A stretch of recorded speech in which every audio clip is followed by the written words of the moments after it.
มันชื่ออะไรเจ้าสบายดีมาจากวิทยุสากลแห่งประเทศจีนประจำลาวเป็นคนจีนทีนี้มันมาให้เรียกอยู่ลาวแล้วก็ทีนี้เป็นข้างทำอีกที่ได้มาเบิ่งบรรยากาศอยู่บนนมัสการพระธาตุหลวงมื้อนี้มันเขาเจ้ามันแห่ภาษาผึ่งเนาะให้ภาษาผึ่งเนาะแล้วก็รู้สึกโอ้บรรยากาศน่ะมีระเบียบเรียบร้อยดี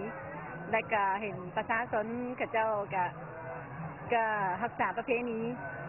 ที่ของประเพณีของลาวได้ดีแล้วก็นุ่งสินเข้ามาเนาะตะกี้ก็เคยเห็นนุ่งทรงหลายๆเนาะแต่ว่าปีนี้ก็เห็นนุ่งสินหลายๆเห็นว่าเป็นระเบียบเรียบร้อยดี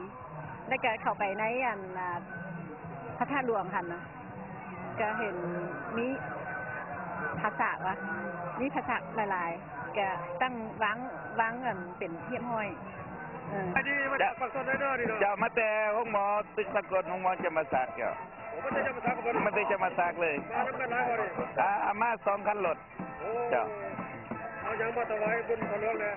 ก็ดอกไม้ทูบเทียนประสาทเพิ่งเนาะก็เอาจิตเอาใจมาถวายเจ้ามาทุกปีวะมาทุกปีเป็นยังไงบรรยากาศที่นี่รู้สึกว่าบรรยากาศเป็นนี่ก็รู้สึกว่าคืนหลายคืนหลายเป็นกระบวนการฝืนเนาะก็ตั้งการไปมากกับสะดวกขึ้นแล้วก็การประดับต่างๆกระจบงามเจ้า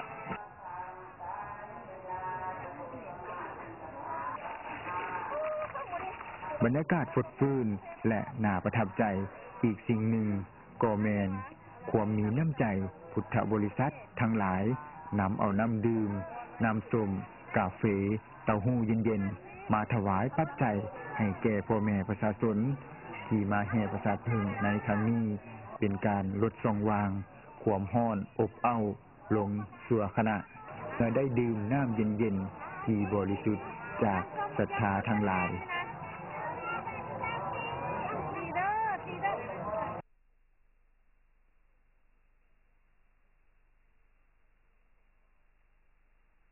น้องมาแจกน้ำเนี่ยสิก็มีน้ำใจอบอุ่นนั่นนี่ศาสตร์ใดก็มีแต่น้ำใจอันประเสริฐเลยล่ำจะดีใจกว้างไอ้ตู้ก็จะบ่ได้เนาะสวรรค์เขตแม่แหละมาบุญพระธาตุหลวงมาทุกปีบ่มาถูกปียาวปีนี้มาเป็นหลายบ่มาหลายอยู่ปีนี้กันนี่เอาอย่างมาประสาทพึ่งมีน้ำมะเกียงสดแล้วก็น้ำดีโดแล้วก็น้ำดื่มบริสุทธิ์มาบริการนี่นะเพราะว่าบริการทุกปีเขามาให้ประชาชนปีนี้เราบริการน้ำเพื่อเขาจะกุศลให้เพื่อนพี่น้องมาบุญที่นะให้ได้เมื่อจะให้ได้กินน้ำเย็นนี่ค่ะเนี่ยมาบุญก็ได้บุญบุญมาบุญแล้วก็มีน้ำกินแล้วเมื่อยเป็นลมเป็นแรงเขาต้องให้เป็นถ้ามีน้ำมะเกียงสดน้ำดื่มบริสุทธิ์มีแต่แนวเขาขักบริการพี่น้องสีน้ำกระแซบน้ำสีในแซมน้ำแซมมัดนี่นะสีมัดกินแล้วก็ให้อยู่ดีในแห่งว่าทุกคนเด้อน้ำสีนะมาปีไก่แห่ประชาชน3 ปีแห่ประชาชนปีนี้มันบริการแจกน้ำให้พี่น้องได้กินมาเมื่อยแล้วให้ได้กินน้ำแซ่บสาธุสมผลปากเด้อขายดีพวกเขาได้มาแต่บ้านทงตูมห้างสมพรการไฟฟ้าเจ้ามื้อนี้พวกเขามีน้ำเต้าหู้มีน้ำเก๊กฮวยแล้วก็มีกาแฟมีน้ำส้มมาแจกจ่ายประชาชนพ่อแม่พี่น้องที่เพิ่นมาให้พระศาสตร์เพิ่งในมื้อนี้เจ้าบริการทุกปีบ่แค่ทุกปีเจ้าเขาเฮ็ดมาหลายปีแล้วเจ้าได้10 กว่าปีละเฮ็ดที่ผ่านมาขายดีเจ้าปีนี้ประชาชนมาหลายจากต่างแขวงก็มาหลายเจ้า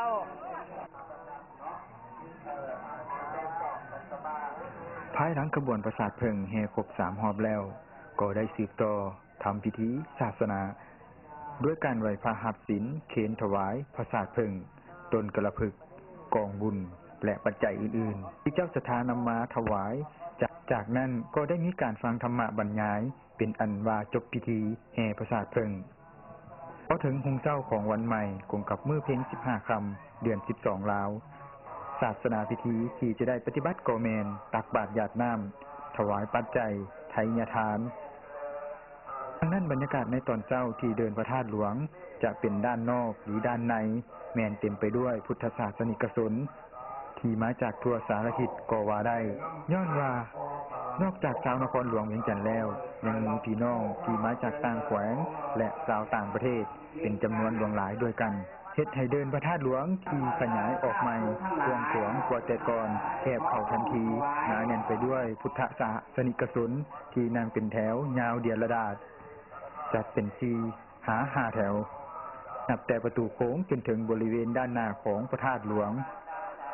ซึ่งการที่ได้มีโอกาสนั่งเป็นแถวได้นั้นก็ย้อนว่ามาแต่เอาเด็กแน่มาสวยแมนบ่มีหม่องนั่งเลยเมื่อออกเป็นญาติโยมทั้งหลายมาเต้าโหมเป็นจำนวนหลวงหลายแล้วเฒ่าแก่แนวโหมก็ได้นำพาปฏิบัติไหว้พระหัตถ์ศีล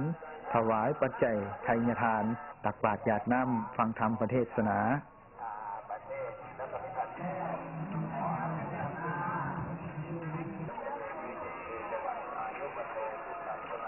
หลังจากตักบาตรหยาดน้ำแล้วบรรยากาศที่เดินพระธาตุหลวงก็ยังหนาแน่นไปด้วยผู้คนออกตนญาติโยมเป็นจำนวนหลวงหลายที่ยังมีความทรงจำดีๆกับวัฒนธรรมการกินดื่มที่เคยผูกพันกับบรรยากาศการรับประทานต้มไก่ลาดข้าวปุ้นน้ำฝาข้าวเม่าข้าวหางและข้าวกำรวมถึงอาหารอย่างอื่นๆถึงว่าสถานที่แห่งนี้จะบ่มีโต๊ะต่างให้นั่งหรือจะบ่มีอันมุงก็ตามแต่ทุกคนก็ภูมิใจที่ได้มีโอกาสมานั่งรับประทานอาหารอยู่สถานที่แห่งความอยู่เย็นเป็นสุขบางครอบครัวก็อาจเอาต้มไก่มาแต่เฮือนที่เตรียมไว้เฉพาะหรืออาจซื้อน้ำแม่ค่าแม่นแล้วแต่ความสะดวกของไผลาวส่วนว่าจะนัดแขกสำคัญของตนหรือหมู่คู่สหายญาติพี่น้องมากินข้าวสามัคคีร่วมกันดูเยอรมันจะปีเราไปดูโอ้ก็ได้4-5 ปีแล้วบุญตะโลนี่ได้มาอยู่บ่หลังจากไปอยู่ก็ได้มาอยู่แต่ว่าบุญท่าหลวงได้มาจะทำอีกไม่รับก็ได้บรรยากาศโอ้มวนหลายมวนคือบุญบ้านเฮาเลยนี่ล่ะคือว่าเฮ็ดมากินข้าวปุ้นน้ำปลานี่แซ่บหลายมันบ่กินเนาะบ่กินมาได้เลยแม่ละมาบ้านเรามีไก่อีกนี่โอ้มีไก่ต้มไก่มีต้มไก่อีกแล้วนี่ต้มไก่ข้าวเหนียวมีเจลอีกกินอะไรนะเพื่อว่ากินน้ำจะบ่ได้มาสิมาทุกปีแบบนี้นะเจ้ามาเที่ยวได้เวลาสิชวนหมู่ครูมานำขนาดนั้นนะคือคืนหลายมาเช้าคูณเฮาเนาะมาใส่บาตรหลายเนาะแต่ว่าปีก็บ่หลายเท่าบาทนี้แต่ว่าปีนี้มีหลายตามประเพณีลาวอ่ะทุกปีเนาะเพิ่นเฮ็ดเนาะนี่มาที่มันก็มีความสุขดีเฮ็ดอย่างมันก็กินกระแซ่บบ่เหลือดอกสิเบิดอยู่เฮ็ดเองบ่เฮ็ดเองบ่ยากบ่เฮ็ดกับหมอยากอยู่ยากเวลาตอนเฮาไปเกี่ยวกับมะขั่วตอนขั่วตอนมะฟันมาต่ำยากเบิดมาตอนได้เงินเลยอะไรก็บ่ยากไปแซ่บนิดหน่อยบ่แซ่บตอนดีเนาะเจ้าและตอนบ่ายเวลา 3 โมงแลงแม่นการแข่งขันกีฬาพื้นเมืองทีส่วนตอนค่ำแม่นศาสนาพิธีเวียนเทียนจุดบั้งไฟผุ